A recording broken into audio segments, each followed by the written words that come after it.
Vous écoutez Radio Lomé, il est 12h30.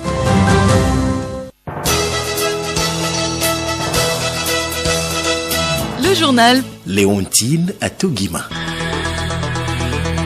Au sommaire de cette édition, Lomé accueille du 7 au 9 septembre prochain le 6e Forum africain sur la justice transitionnelle. Des réunions préparatoires interministérielles s'organisent pour la réussite de cette rencontre de haut niveau. Le point de la rencontre entre le HCROUN et une délégation de l'Union africaine dans ce journal. Dupont Trinidad et Odonchour, c'est ce samedi dans le Grand Bassar et dans l'Ogou. Les ignames sont à l'honneur dans ces préfectures dont vous découvrirez la carte postale dans un instant. Au Burkina Faso, la Commission nationale de contrôle des armes s'inquiète de la prolifération illicite des armes dans le pays. Elle lance un appel en urgence pour la régularisation de la législation en vigueur. Football, dernière manche des éliminatoires du CHAN Algérie 2023, les éperviers locaux du Togo jouent leur va-tout ce samedi à Cotonou contre le MENA local du Niger. Radiolomé.tg. Monsieur Dan, bonjour et bienvenue dans cette édition. Le Togo abrite du 7 au 9 septembre prochain le 6e Forum africain sur la justice transitionnelle. Des réunions préparatoires interministérielles sont organisées à cet effet. Parmi ces réunions préparatoires figure la rencontre entre le Haut Commissariat à la réconciliation et au renforcement de l'unité nationale et une délégation de la Commission de l'Union africaine et du Centre d'études sur la violence et la réconciliation. Les deux institutions ont planché sur le déroulement du programme de ce forum. Victor Kelenga, Hélène Assabi. Les deux parties ont planché notamment sur les thèmes et sous-thèmes des différents panels.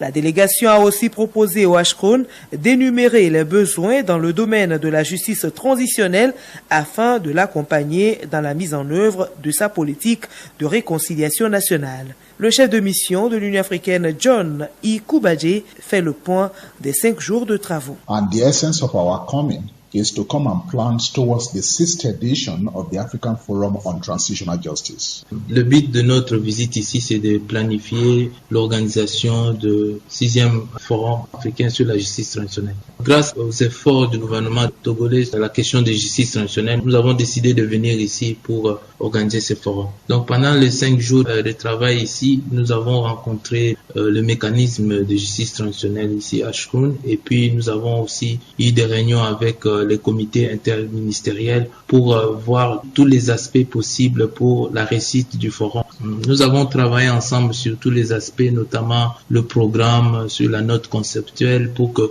tout soit en ordre pour le début du forum. Nous sommes vraiment contents de ce qui a été fait et donc nous espérons que ce soit une réussite. And we are happy so far with the way things have gone. La présidente du HCROUN, Madame Awanana Daboya, invite tous les acteurs togolais impliqués dans le processus à œuvrer pour la réussite de ce forum. Hélène Assabi, nous sommes dans la période des festivités traditionnelles.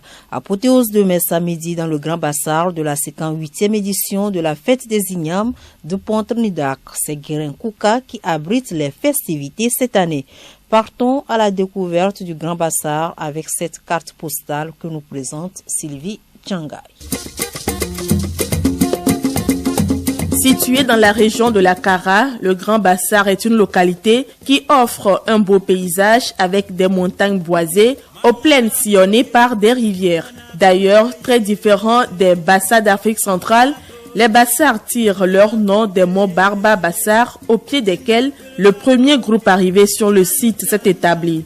De son côté, la préfecture de Dankpen tire son nom d'une rivière qui la traverse pour se jeter dans l'Oti.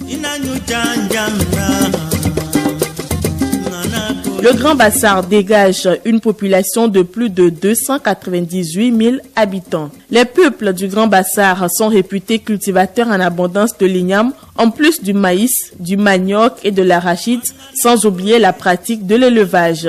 Très reconnue pour l'exploitation de fer dont regorge son sous-sol, la localité de Bassar dispose des vestiges de cette exploitation dont des hauts fourneaux.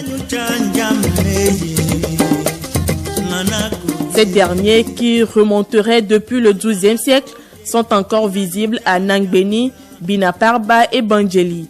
Cela va sans dire qu'au-delà d'une simple retrouvaille, Dipo entre Nidak constitue pour les peuples Bassar et Konkomba des moments de communion pour valoriser leur patrimoine.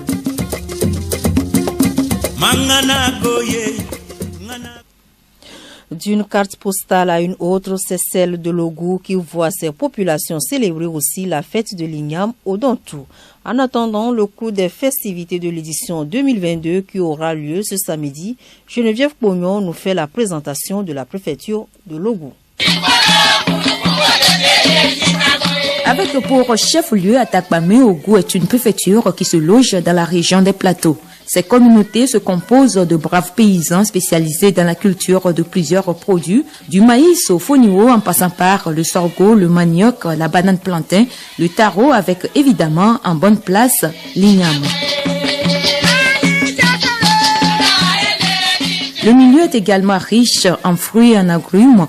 L'Ogou produit aussi des produits d'exportation tels le café, le cacao ou la cola. Située entre la préfecture de l'Est Mono au nord et celle du Moyen Mono au sud, la préfecture de l'Ogou est limitrophe avec la République du Bénin. Le territoire Ogou compte 8 cantons, à savoir Nyanya, Djama, Oudjou, Ontivou, Katoré, Gleyi, Akbare et Dacha. C'est dans une atmosphère de convivialité que le peuple de l'Ogou va célébrer la fête qui signifie Odon dans la ville aux 7 collines à Takpamé. C'est à travers des cérémonies spirituelles et traditionnelles en hommage au génie de la terre appelé Tchou, dont le nom de la fête Odon Ichou.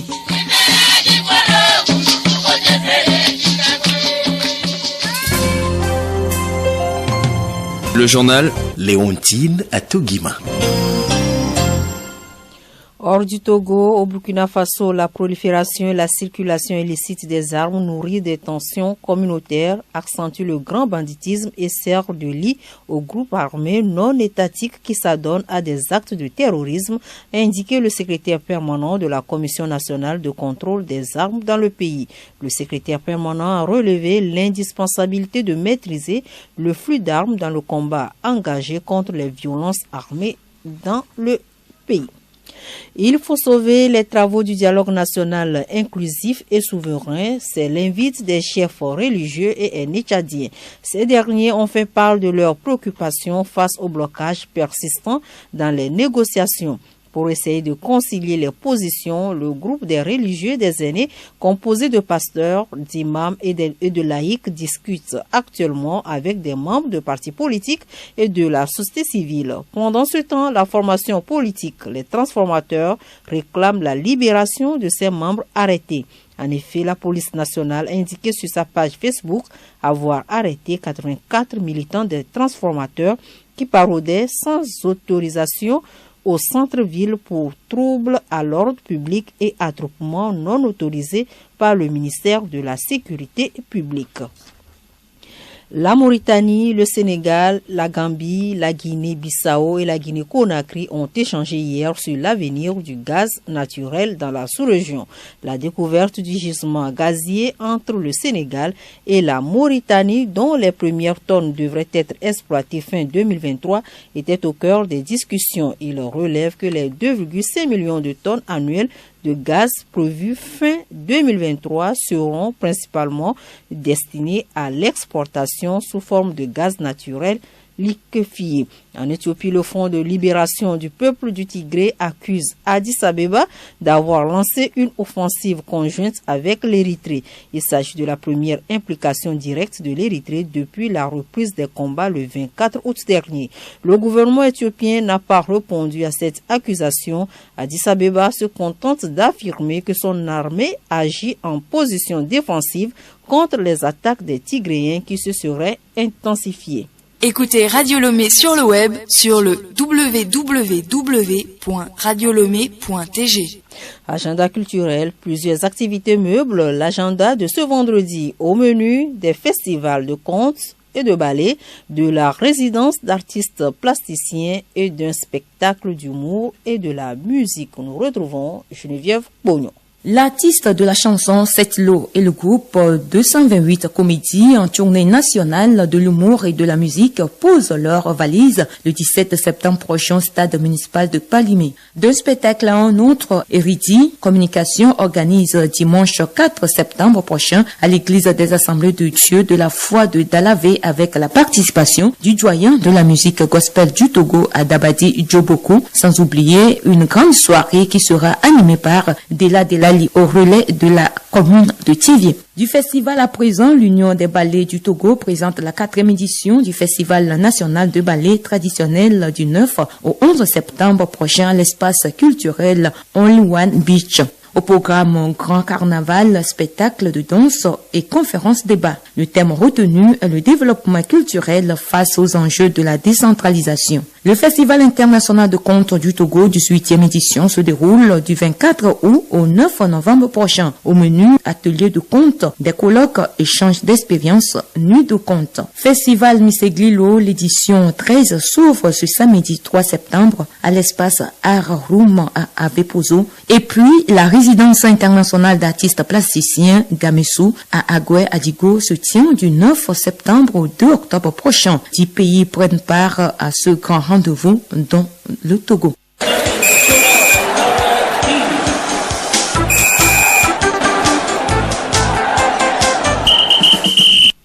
Les sports à présent, match retour du second tour des éliminatoires du CHAN Algérie 2023. Le Togo joue ce samedi contre le Niger à Cotonou. Les éperviers locaux qui sont depuis hier en terre béninoise vont tenter d'arracher une seconde qualification pour le CHAN et pour le sélectionneur Jonas Kokou-Komlan.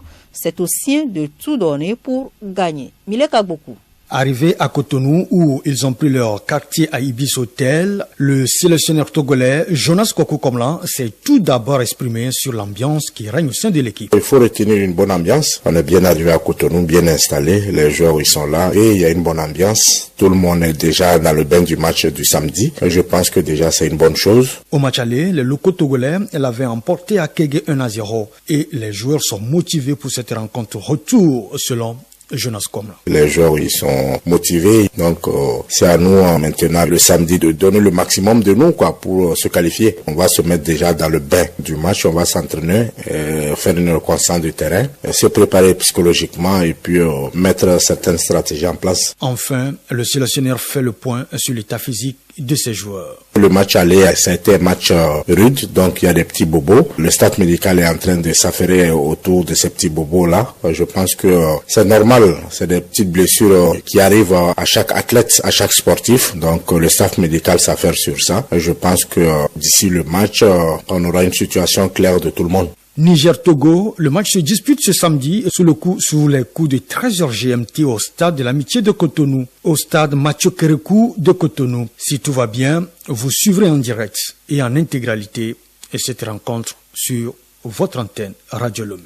Pour finir, tournoi Renaissance Cloto 2022, l'apothéose, c'est ce dimanche au stade municipal de Palimé. La finale oppose Réveil FC de Koumachametochi, qui est à sa première participation dans ce tournoi, et jeune joueur de Kpele Jijika, qui disputera la D3 nationale cette saison. Coup d'envoi de la rencontre, 15h.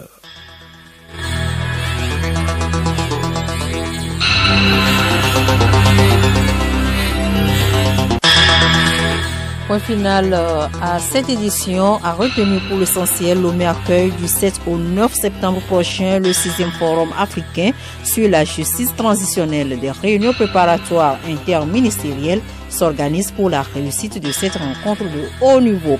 De Pont-Nidak et Odontou, c'est ce samedi dans le Grand Bassar et dans l'Ogo. Les ignames sont à l'honneur dans ces préfectures dont vous avez découvert la carte postale dans ce journal. Sportball, dernière manche des éliminatoires du CHAN Algérie 2023. Les éperviers locaux du Togo jouent leur va-tout ce samedi à Cotonou contre le MENA local du Niger. Radio Lomé, boîte postale 434, email radiolomé@radiolomé.tg. radiolomé.tg.